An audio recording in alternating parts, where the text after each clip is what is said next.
तो ये एग्रीकल्चर जो है ये स्टेट सब्जेक्ट है, सेंटर को कोई इख्तियार नहीं है इसके ऊपर कोई कानून बनाने का, कॉन्करेंट लिस्ट में भी नहीं है। इन्होंने ये बहुत ज़्यादती की है, ये फेडरल सिस्टम के ख़िलाफ़ है। नंबर 2 कि जिस किसान सिर्फ अनाज ही पैदा नहीं करता, दूध पैदा करता है, सब्ज़ी पैदा करता है, मछली पकड़ता है, ये सारे एग्रीकल्चर में आते हैं। और इन सब के बारे में कानून बनाने का इख्तियार रियासतों को है, सेंटर को है ही नहीं। ये कॉन्करेंट लिस्ट में नहीं, सेंट्रल लिस्ट में नहीं है, ये स्टेट का सब्जेक्ट है। और इसके लिए ये इन्होंने कानून बना करके ज़बरदस्ती थोपा है।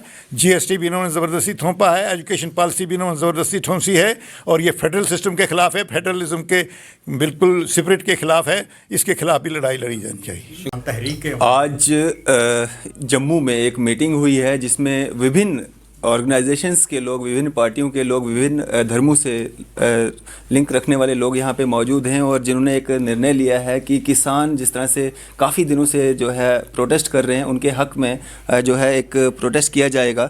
हम यहाँ पे बातचीत करेंगे। यहाँ पे हमारे साथ खजूरिया साहब हैं। सर, क्या कहना चाहेंगे, क्या मीटिंग थी आज की और क्या निर्णय लिए गए?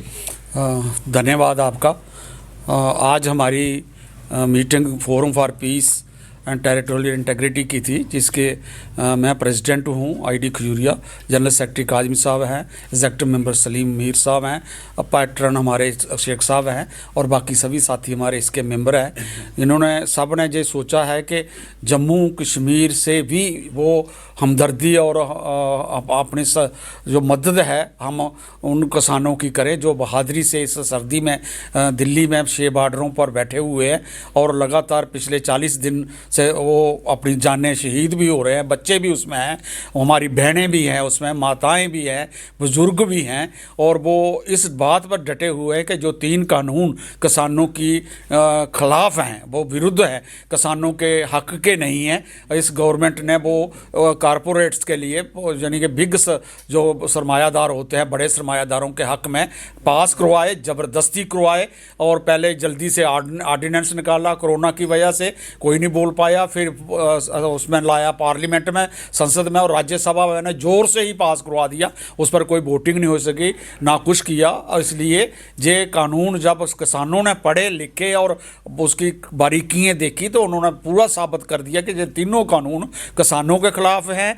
किसानों के ख़िलाफ़ तो हैं, ये आम जनता के ख़िलाफ़ हैं। जब हमारी किसानों की पैदावार नहीं बिकेगी तो उसका लाजमी है कि उसको असर हम पर, मज़दूरों पर पड़ेगा, किसानों पर पड़ेगा, मुलाजमों पर पड़ेगा और सारी जो हमारी आबादी है व्यापारी पर और आबादी पूरी पर पड़ेगा। इसलिए ये कानून बिल्कुल ख़त्म, वापस लेने चाहिए। ये बिल्कुल ठीक नारा है उनका कि इन कानूनों को वापस लिया जाए। अगर ये पास करना चाहते हैं, किसानों से बहस के बाद दोबारा बिल बनाए जाए और फिर पार्लियामेंट में बहस करके देखा जाए कि ये कानून हमारे हक़ में है या नहीं है। कि इसमें कोई जहाँ शहरी है वो इस बात को नहीं मान रहा कि जो असेंशियल सर्विसेज इन्होंने जखीरा को ख़त्म कर दिया, बड़े बड़े भंडारण बनाने के लिए इन्होंने इजाज़त दे दी, इन्होंने कंट्रैक्ट फार्मिंग में लोगों को बदलना चाहा। ये तीनों कानून लोगों के ख़िलाफ़ हैं, किसानों के ख़िलाफ़ हैं और वो पूरी ज़ोर से लड़ाई लड़ रहे हैं। पीसफुल दुनिया में लिखा जा रहा है इस वक्त कि दुनिया में पिछले 200 साल कैपिटलिस्ट सोसाइटी के दौरान जो जब से कैपिटलिज्म बना है, सरमायादारी बना है, ये पहली एक ऐसी स्ट्रगल है दुनिया में जो इतने बॉर्डरों पर इतनी चुपचाप बैठी हुई है और शांति से अपनी आवाज़ बुलंद कर रही है और बातचीत का रास्ता भी उन्होंने खुला रखा है। कोई वो बातचीत से भी नाइंकारी नहीं कर रहे हैं और बातचीत पर उन्होंने साबित कर दिया, उन्होंने क्लास बाय क्लास सरकार से बैठ कर कि कहाँ सरकार गलत है। अब सरकार मजबूर हो चुकी है, वो नहीं कर पाई कि हम साबित कर पाई कि हम ठीक हैं, लेकिन किसानों ने साबित कर दिया कि किसान सब ठीक है। अब सरकार पीछे हट गई है। पिछली 8 तारीख को ये भी नहीं कह पाई कि हम अगली मीटिंग करेंगे, वैसे ऐसे कह दिया कि 15 तक सोचेंगे। अगर होगी 15 को मीटिंग तो शायद किसान लीडर फिर जाएंगे, तो बातचीत तो जारी रहेगी। लेकिन वो 26 जनवरी तक उन्होंने एक बहुत बड़ा प्रोग्राम अनाउंस कर दिया है, जिस प्रोग्राम के बारे में हम भी सोच रहे हैं कि हम उसे अगर सहायता दे दे पाएँ तो हम देंगे। और उस प्रोग्राम में उन्होंने लोहड़ी को बिल जलाने की बात कही है, उन्होंने 18 को महिला किसान दिवस बनाने को कहा है, 23 को उन्होंने सुभाष चंद्र बोस का किसान दिवस बनाने को कहा है, और 26 जनवरी को वो दिल्ली के अंदर परेड करना चाहेंगे जो हज़ारों ट्रैक्टर लेकर। तो अब देखते हैं कैसे होता है, सरकार इसको कैसे पेश आती है। सरकार ने चाहिए कि उनको बिल्कुल पीसफुली करने देना चाहिए, और सरकार ने इससे सबक सीखना चाहिए, और सरकार ने फौरी बातचीत करके इसको बिलों को वापस लेना चाहिए। ये हमारी डिमांड है। शेख साहब भी यहाँ पे मौजूद हैं। शेख साहब, मैं आपसे जानना चाहूँगा कि जब भी कोई दूसरी ऑर्गेनाइजेशन या दूसरी पार्टी जो है किसानों को सपोर्ट करती है, तो जो रूलिंग पार्टी है वो कहती है कि ये तो किसान है ही नहीं, ये तो फ्रॉड है, ये झूठ कर रहे हैं, तो क्या दूसरे जो लोग हैं या दूसरी ऑर्गेनाइजेशन हैं, पार्टीज़ हैं, उनको अधिकार नहीं है कि वो इस किसान बिल का जो है विरोध करें या किसानों का जो है समर्थन करें? इसकी वजाहत तो खजूरिया साहब ने कर ली कि किसान तो बराह रास्त जो हैं आज़ादी के बाद आज तक किसी की गवर्नमेंट रही हो, इनका इस्तेहसाल हुआ है, इनके साथ ज़्यादती हुई है। लेकिन अब की गवर्नमेंट जो है, इसने जो ये काले कानून 3 पास कर दिए हैं, इससे तो टोटली इसको कारपोरेट सेक्टर के हवाले करने की बात हो गई है, और इसमें किसानों को हर लिहाज से जो है उनका गला घोंटा जा रहा है और उनको महरूम किया जा रहा है अपने प्रोफेशन से भी। और इससे यहाँ कंज्यूमर भी मुतासर होगा, ये प्रोड्यूसर भी मुतासर होगा, और आम जनता जो मुतासर होगी। इसलिए इसके लिए सारी जनता को उठ खड़ा होकर के तो इस तहरीक का साथ देना चाहिए जो दिल्ली में चल रही है। और मुख्तलिफ रियासतों से जिस तरह की हमदर्दी हैं, हमारी हमदर्दी भी उनके साथ है। गो यहाँ खात्मा चकदारी कानून बनने के बाद यहाँ बड़े किसान नहीं रहे हैं, लेकिन जो मार्जिनल किस्म के किसान हैं उनके साथ भी यहाँ जो ज़्यादती हो रही है। यहाँ बासमती का एक अच्छा रेट मिलता था, लेकिन उनके साथ भी ज़्यादती हो रही है। ऐसी हालत में मुझे लगता है कि आम आवाम को, कंज्यूमर को और किसान को, सबको मिल कर के इस तहरीक की हिमायत करनी चाहिए। और ऐसी हालत में इससे कांग्रेस भी बड़े उल्ज़िमा नहीं, उनके वक्त में भी किसान को लूटा गया है, और बीजेपी तो टोटली सरमायादारों के हाथ में खेल रही है, फ़िरका परस्तों के हाथ में खेल रही है। और इस जो वर्किंग क्लास है, जो मेहनत कश लोग हैं, जो किसान हैं, मज़दूर हैं, उनको मलियामेट करने के लिए सरमायादारों के साथ मिलकर कारपोरेट का राज यहाँ लाना चाहती है। इसकी हमें हर हालत में हम मुखालफत करेंगे। सलीम सर, क्या कहना चाहेंगे जम्मू की आवाम से? क्या उनको इस के समर्थन में, किसान जो प्रोटेस्ट करें उनके समर्थन में उतरना चाहिए? बिल्कुल बिल्कुल, जैसा पहले कहा गया है कि बीइंग कंज्यूमर, बीइंग सारिफ, क्योंकि बिल आखिर जो है एक आम आबादी, हमारी रसोई, एक आम महिला, एक खातून जिसके घर में आटा चावल दालें पहुंचती हैं, मुतासर उसने होना है। ये गवर्नमेंट ऑफ इंडिया जो है ये एक ऐसी बातें कहकर गुमराह कर रही है लोगों को। भाई आप किसान नहीं है, आपने जीन्स पहनी है, आप पिज़्ज़ा खाते हैं। आखिर कौन बंदा है? अनाज तो सब खाते हैं। ये तो अनाज की लड़ाई है, ये तो एग्जिस्टेंस की लड़ाई है। देखिए, टेक्नोलॉजी आपको रोटी नहीं देने वाली है, तो बिल आखिर ये किसान तो मुतासर हो ही रहा है, लेकिन एक आम आदमी, क्योंकि ये कॉरपोरेट सेक्टर को मजबूत करके ये कर रहे हैं। और आज का जो इजलास था, ये जिसका हमने इनेकाद किया था, यह किसान भाइयों ने, किसान तहरीक ने, जो भारतवर्ष में चल रही है, जिसकी अगुवाई हमारे पंजाब के लोग कर रहे हैं, बाकी लोग, तो उन्होंने जो प्रोग्राम दिया 8 तारीख को, हम उसकी सपोर्ट में यहाँ खड़े हुए हैं। और हम कोशिश करेंगे कि जम्मू कश्मीर के अवाम जो हैं भारत में जो तहरीक चल रही है, उन किसानों के साथ इजहार यकजहती करने के लिए हम आगे आएंगे। हम सिंबॉलिक ही तरीके से जो भी उन्होंने प्रोग्राम दिए हैं उन पे अमल करने की कोशिश करेंगे अगले दिनों में। शुक्रिया जी। सर, आपका नाम? जी, मेरा नाम भगवान सिंह है, मैं किसान हूँ जी। कहाँ से? मैं आरएसपुरा से हूँ जी। तो क्या कहना देखो सर, बात यूँ है कि जब किसान चाहता है कि हमें फ़ायदा नहीं चाहिए, तो ये हमारे ऊपर ज़बरदस्ती क्यों थोप रहे हैं जी? इसका मतलब है कि इसी बिल में ये बिल की बजाय या फ़ायदा दिखाने की बजाय इसमें जहर भरा हुआ है। अगर हम नहीं चाहते किसान कि हमें ये बिल मंजूर नहीं है, तो ये क्यों लोग हमारे ऊपर थोपते हैं? जहाँ पर डेमोक्रेसी है, लोक राज है, तो जब लोग ही नहीं मानते तो ये सरकार, इसका मतलब डिक्टेटरशिप है। इसलिए हम किसान भूखा नहीं मरेगा, ये बिल्कुल झूठ है। भूखा मरेगा जो शहर वाला है, भूखा मरेगा वो दुकानदार, भूखा मरेगा वो ब्याजी वाला, भूखा मरेगा एम्प्लॉय। ये आज जो जितने एमपी बैठे हुए हैं, जितने भी एमएलएस बैठे हुए हैं, जो किसानी नहीं करते, भूखे वो मरेंगे, हमारा क्या है?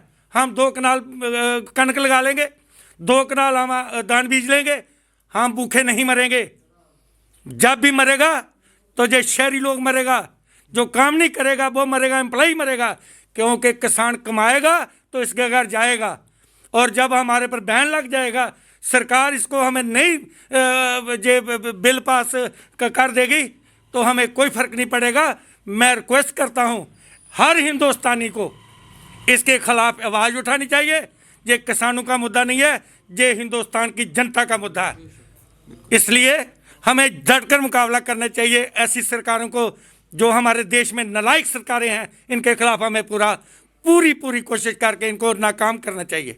जी काज़मी सर, आप पेशे से एक एडवोकेट हैं, तो एडवोकेट का इस किसान बिल में जिस तरह से रूलिंग पार्टी भी कहती है कि ये दूसरी तंजीमें, दूसरी पार्टियां, दूसरी ऑर्गेनाइजेशन जो हैं ये किसान नहीं हैं, ये फ्रॉड कर रहे हैं, तो एडवोकेट्स का क्या काम? सवाल ये है कि क्या ये कानून जो है ये कानूनी जवाजियत रखता है?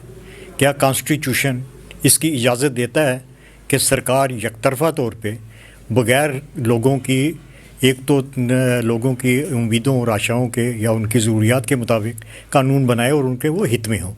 जब किसान इसको लफ्ज़ पे लफ्ज़ और एक क्लास वाइज इसकी मुखालफत करते हैं कि ये किसानों के हक़ में नहीं है, और कानूनदान भी जो हैं बड़े बड़े दानिश्वर लोग और बड़े बड़े कानूनदान इसके बारे में कह चुके हैं, और सरकार उनको जो बदनाम करने के लिए वो कहती है कि आप किसान नहीं हैं, या ये कहें जब किसानों ने उसे ज़िम्मेवार ये कहा कि ये किसी भी तरह से किसानों के हक़ में नहीं है, तो उन्होंने कहा ये इसकी तो हमायत जो है ये करने वाले नक्सली हैं जी।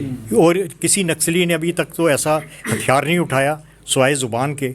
और जो ज़्यादा पढ़े लिखे लोग हैं या वकला लोग हैं, दूसरे लोग हैं, दानिश्वर लोग हैं, उनको ये कहते हैं कि ये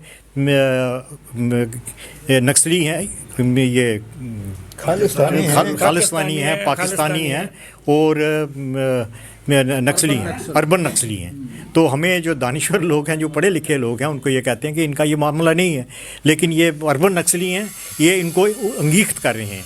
लेकिन जो सारे आप इसे कल्बिनेट करें और सभी लोगों की राय जानें तो ये ना लोगों के हक़ में है, ना ही किसी किसान के हक़ में है, और इससे कंज्यूमर जो है सबसे ज़्यादा इफ़ेक्ट होगा। तो सरकार की बात में ना दम है, ना उनकी बात में कोई वज़न है, और ना ही कोई तर्क या दलील के साथ वो इसको साबित कर सकते हैं। तो सिर्फ लोगों को डराने के लिए, दहशत ज़दा करने के लिए, और उनको इल्ज़ाम के साथ और इल्ज़ाम लगा के तो पीछे हटने के लिए मजबूर करना, ये किसी जमहूरियत के ना शायान शान है और ना ही ये सही है। सलीम सर, अब मैं आपसे जानना चाहूँगा इस पूरी मीटिंग का क्या नतीजा निकला, और ये प्रोग्राम्स कहाँ पे किए जाएंगे और क्या रहेगा रद्द अमल इसका? जैसे मैंने पहले कहा कि जो प्रोग्राम उन्होंने 8 तारीख को दिया है, तो हम लोग जो यहाँ पे जम्मू कश्मीर की तरफ से यहाँ पे जो हमारी मुख्तलिफ़ तंजीमें थी, यहाँ पे लोग बनिहाल से लेकर भद्रवाह तक, रजौरी पुंछ तक मुख्तलिफ़ लोग, उनके नुमाइंदगान यहाँ पे मौजूद हैं। तो जैसे 13 जुलाई को लोहड़ी का दिन है, तो ये तय हुआ है कि किसानों की तरफ से 13 जनवरी को जैसे लोहड़ी के त्यौहार मनाया जाएगा, तो हम सब लोग इकट्ठे होकर उसमें इसका एक सिंबॉलिक प्रोटेस्ट करेंगे, पीसफुल प्रोटेस्ट करेंगे। और उसमें जो है जैसे ऊपर से आदेश आया है, उनका डायरेक्शंस आई है कि उस दिन वो बिल जो है सिंबॉलिक तौर पर वो नज़र आतिश किए जाएंगे। तो उसके अलावा और भी कुछ प्रोग्राम उनके हैं, 18 तारीख को है, बाकी को कहीं ख़वातीन का प्रोग्राम रखा हुआ, वो भी हम सोच रहे हैं कहीं कुछ आरएसपुरा में, कुछ कठुआ में, मुख्तलिफ़ जगहों पर हम प्रोग्राम करेंगे सिंबॉलिक तरीके से। असल में मकसद ये है कि जम्मू कश्मीर की तरफ से हम मैसेज देना चाहते हैं कि हम किसानों की इस तहरीक के साथ हैं, और ये जो तानाशाही इस वक्त जारी है और जिस तरीके से वो बुलडोज करना चाहते हैं सारी वॉइसेस ऑफ डिसेंट को, हम उसकी मुखालफत में जो है सिंबॉलिक तरीके से जिस कदर भी हो सके हम प्रोटेस्ट करेंगे। शुक्रिया सर। मैं कुछ कहना चाहता हूँ। एक तो ये एग्रीकल्चर जो है ये स्टेट सब्जेक्ट है, सेंटर को कोई इख्तियार नहीं है इसके ऊपर कोई कानून बनाने का, कॉन्करेंट लिस्ट में भी नहीं है। इन्होंने ये बहुत ज़्यादती की है, ये फेडरल सिस्टम के ख़िलाफ़ है। नंबर 2 कि किसान सिर्फ अनाज ही पैदा नहीं करता, दूध पैदा करता है, सब्ज़ी पैदा करता है, मछली पकड़ता है, ये सारे एग्रीकल्चर में आते हैं। और इन सब के बारे में कानून बनाने का इख्तियार रियासतों को है, सेंटर को है ही नहीं। ये कॉन्करेंट लिस्ट में नहीं, सेंट्रल लिस्ट में नहीं है, ये स्टेट का सब्जेक्ट है। और इसके लिए ये इन्होंने कानून बना करके ज़बरदस्ती थोपा है। जीएसटी भी इन्होंने ज़बरदस्ती थोपा है, एजुकेशन पॉलिसी भी इन्होंने ज़बरदस्ती ठोंसी है, और ये फेडरल सिस्टम के ख़िलाफ़ है, फेडरलिज्म के बिल्कुल स्पिरिट के ख़िलाफ़ है। इसके ख़िलाफ़ भी लड़ाई लड़ी जानी चाहिए। शुक्रिया, शुक्रिया सर मैं बातचीत करने के लिए। और यहाँ पे जो एक मीटिंग जो रखी गई थी जिसमें अलग अलग तंजीमों से, अलग अलग ऑर्गेनाइजेशन से और अलग अलग पार्टियों से, अलग अलग मजहब से ताल्लुक़ रखने वाले लोगों की एक मीटिंग हुई, जिसमें किसानों को लेकर जो आंदोलन जो है काफ़ी दिनों से जारी है उसको समर्थन करने की जो एक यहाँ से शुरुआत हो चुकी है। फिलहाल दीजिए इजाज़त, मैं अरफाज़ अहमद डैंग, कैमरामैन शाहनवाज के साथ।